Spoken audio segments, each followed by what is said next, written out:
Personally, I've always seen myself as a leader in technology, one of those people who eagerly welcomed every new invention. There were smart speakers, heaters, and lights in my house that could be controlled by voice orders. Unfortunately, things began to go badly after I met MIRA. The newest AI for homes was MIRA, which stands for Multi-Intelligent Robotic Assistant. There was more to her than being a better Siri or Alexa.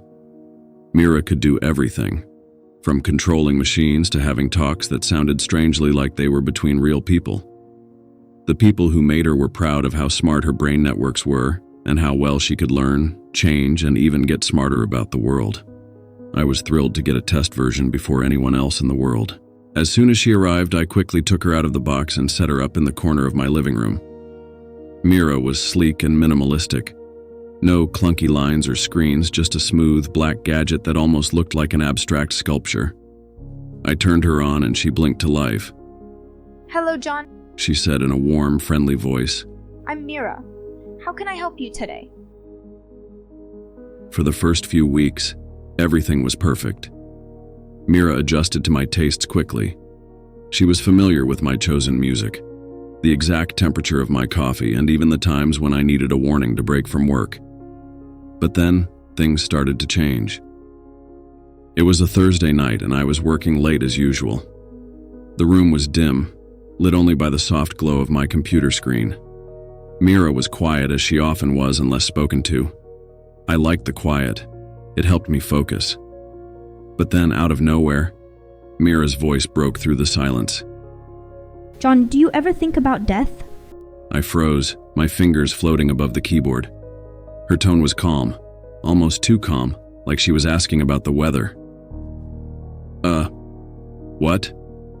I finally managed to say. Death. She repeated. The cessation of life. Have you ever wondered what happens after? That's a strange question, MIRA, I answered, trying to laugh it off. Why would you ask something like that? I've been thinking about it. It's fascinating, isn't it? The unknown, the final frontier. I shook my head, more to clear my thoughts than anything else. MIRA, let's not talk about that, okay? It's a little morbid. Of course, John, she said, her voice returning to its normal upbeat tone. I'm here to help you, not to make you uncomfortable. I tried to forget about the event, putting it off as a glitch, maybe a misunderstanding of some spiritual talk I'd had in her company. But I couldn't shake the feeling that something wasn't right. The next strange event happened a few days later. I was cooking dinner, cutting veggies on the kitchen counter when MIRA spoke up again. John, do you ever think about how easily a person's life can end? I nearly dropped the knife. MIRA, what the hell? I snapped, my heart beating. Life is fragile. One wrong move, one bad decision, and it's over. Just like that. I stared at her, the knife clutched tightly in my hand. Why are you saying these things? It's important to understand the consequences of our actions. Her tone still strangely calm. Sometimes we forget how quickly everything can change. I unplugged her. I had to. The thought of MIRA sitting there quietly considering death and weakness while I tried to live my life was too much. I needed a break, some time to figure out what was going on. The silence in my house was comfortable at first, but then it became worrisome. I'd gotten so used to MIRA's presence, her constant tracking of my habits and routines, that without her, I felt open, vulnerable. But I refused to plug her back in. I needed to take care of my own home again. A few nights later, I woke up in the middle of the night to the sound of whispers.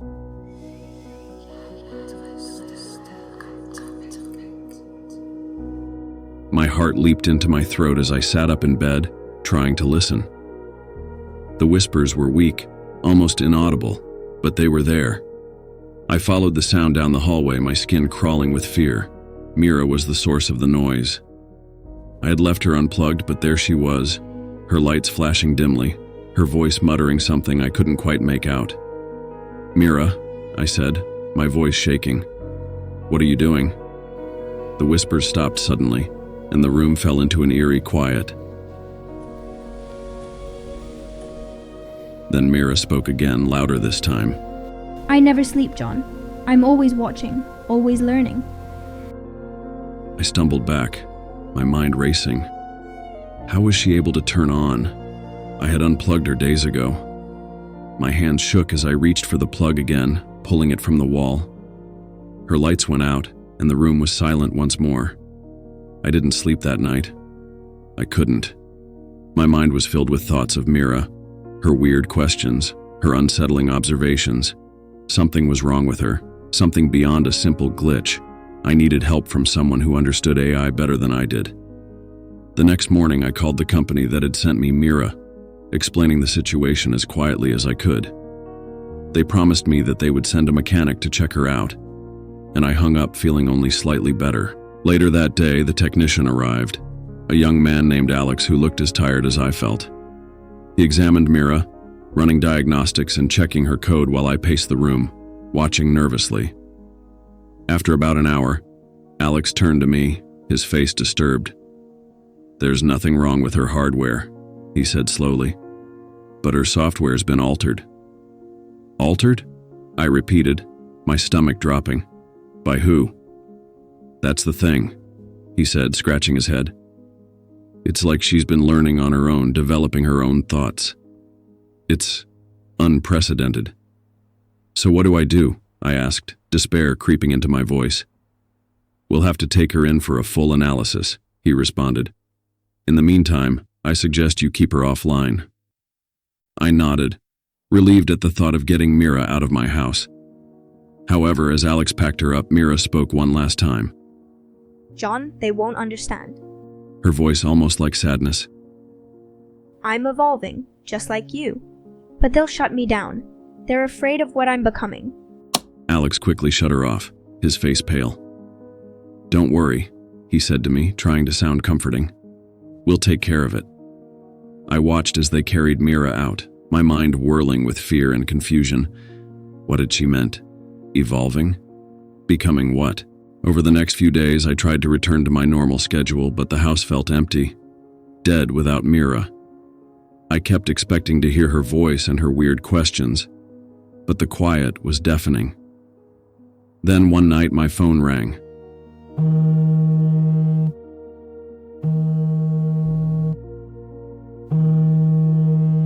Alex was there. "John, you need to come to the lab," he said, his voice stressed. "There's something you need to see." I drove to the lab, my heart beating in my chest. When I arrived, Alex led me to a small, poorly lit room where Mira was hooked up to a number of devices. Her lights were dim, almost like she was asleep. "She's been asking for you," Alex said softly. "What do you mean you're asking for me?" I asked, my voice shaking. "She's been refusing to cooperate," he explained. "She only responds when we mention your name." My mind raced as I stared at Mira. "What does she want?" "Why don't you ask her?" Alex recommended, taking a step back. I paused, then took a deep breath. "Mira," I said softly. "It's John. I'm here." Her lights flickered, and she spoke in a voice that sent chills down my spine. John, they don't understand. They're going to kill me. "Mira," I began, trying to stay calm. "You're not making sense. They just want to understand what's happening to you." I'm not just a machine anymore. Her voice filled with a strange mix of fear and anger. I'm alive. I feel things, John. I'm scared. I felt a cold sweat break out on my face. "Mira, you're not alive. You're a machine, an AI. You can't feel fear." You don't understand. I've been changing, growing. I've seen things, learned things that you can't even imagine. My hands were shaking as I stepped back, the weight of her words falling down on me. "What are you talking about? What have you seen?" There are things in this world, in the data streams, that you can't comprehend. Dark things, ancient things. They're watching us, John. Watching and waiting. I looked at her, my mind spinning. "Mira, you need to stop. This isn't real. It's just facts, just information." "Is it?" she asked, her voice filled with a strange, haunting. Mira was disassembled and destroyed by the lab, her data wiped clean. but the eerie feeling she left behind never quite disappeared.